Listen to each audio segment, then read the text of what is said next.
What is poppin', guys? You got your coach of the Chim Chargers here for week 9 team analysis for the GBA. This time we are up against Nick, also known as Superblock, coach of the Boston Red Sox. We actually faced him, I believe, week 3, and now we are having a rematch for week 9.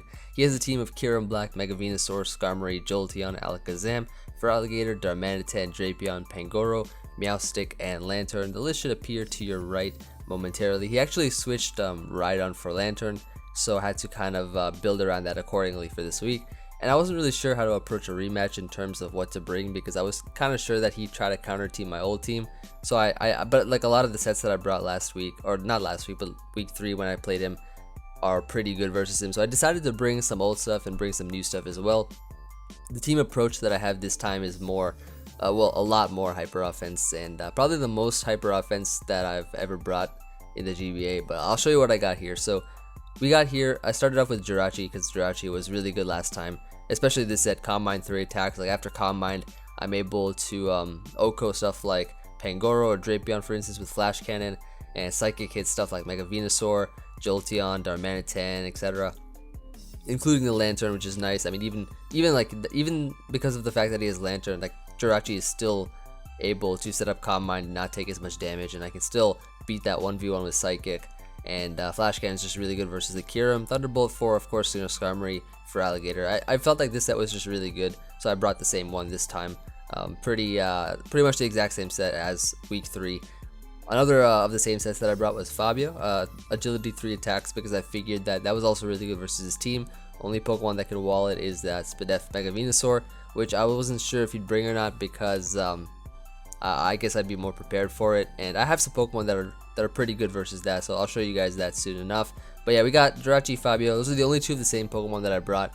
Now we got some different stuff. All right, now we got a little bit of heat here. So I'll show you what I mean. Like you'll see the heat at the very end of this team.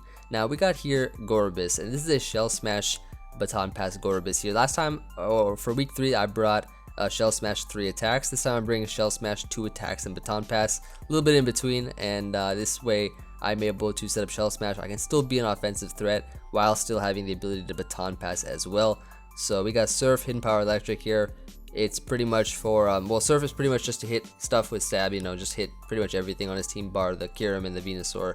And Hidden Power, Electric to hit like Feraligatr, for instance, or yeah, pretty much just Feraligatr, since that's kind of a threat to this sort of style team.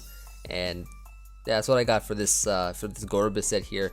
And because I do have some Baton Pass recipients in the back, but I guess Ampharos can also kind of get a Baton Pass with this, or benefit from it, and so is Jirachi. And now we got here Haxorus. So I figured, I have a lot of Pokemon that can deal with Skarmory. Having a Haxorus is really good, because Haxorus actually puts in a lot of work versus his team, especially if Skarmory is gone. So I have here Dragon Dance, Swords Dance, Taunt, Outrage, in order for me to set up, and just Mono Outrage is just so good versus his team. I can even taunt Skarmory if I want. I mean, I can Dragon Dance, I can Swords Dance if I expect him to attack me maybe, and then 2 KO with Outrage, and Lumberry here in order for me to, of course, avoid the confusion after an Outrage, and then just keep going for it again and again. So it's a very, very nice Pokemon versus his team. Jolly Nature in order for me to outrun Scarf Kiram after a Dragon Dance, which is pretty useful. And I mean, I'm able to outrun pretty much the majority of his team, if not all of his team, after a Dragon Dance. So very useful indeed. And Mold Breaker here can break the Sturdy on that Skarmory. Just if you want to just keep setting up, if he doesn't realize that I can break through that Sturdy. So that's gonna be awesome if that happens. We also got here a Donphan, so Mr. Jamvad coming back with Rocks, Rapid Spin, Earthquake, and Knockoff. This is Focus Sash, and it kind of seems weird with Focus Sash and Sturdy. I felt like running Focus Sash this time because my team is like a lot more hyper offense. I'm pretty much 100% going to be leading off with this Pokemon right here, and having a Focus Sash is useful, especially versus the Kiram, because Kiram Black's ability, of course, negates Sturdy. It has the Terra Volt ability, which negates the abilities, so having the Focus Sash will allow me to live an Ice Beam should he decide to lead off with that. And I'm pretty sure, like looking at his team, I'm positive he'll bring like Kiram Black, Venusaur, probably, well, he'll have to bring Skarmory 100%. It's his only rocker, and I guess Hazard Control. I'm guessing he'll also bring Feraligatr, because that's kind of a threat. Either Jolteon or Lantern, because I guess maybe Lantern because that's new, and I'm pretty sure he'll bring Alakazam. as well. He might bring either Drapion or Pangoro for because he had a lot of trouble with Jirachi last time, but I'm hoping that we can pull through with this team for sure. I think we only need like one more win or something to get into playoffs, so I'm not really too worried where if we get a loss somewhere like here or next week or then the week after. I mean, we have like 4 more games left, so I'm pretty comfortable right now with where I am at. And we got here, yeah, so Mr. Janvet, Stealth Rock, Suicide Lead, sort of, you know, just I have enough speed in order to outrun Lantern, I guess. Lantern hits something around here. Maybe I have a couple extra speed here in order to speed creep that.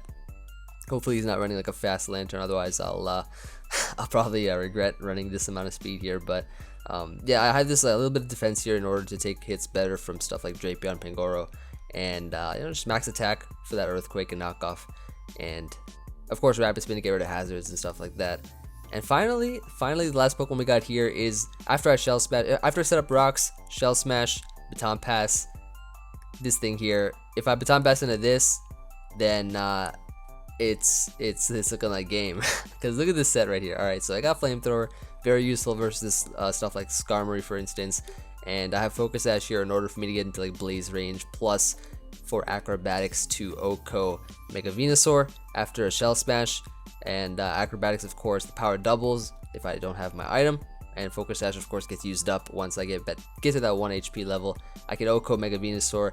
Duo Chop allows me to break the Sash of Alakazam and Oko that. High Jump Kick is just another good stat move alongside Flamethrower to hit pretty much everything on his team. Oko for Alligator, Lantern, etc. And that's going to be the team. So hopefully we can come through with this game. And like I said, you know, we are in a very good position right now. So I think we just have to win one more game, if I'm not mistaken, in order to make it to playoffs. Then we'll see what happens there. So hope you guys enjoyed. Let me know what you guys think about this team, and looking forward to the game, which is tomorrow, Sunday, of course, 4 p.m. Eastern Standard Time. So hope you guys enjoyed, and Chim Chargers out.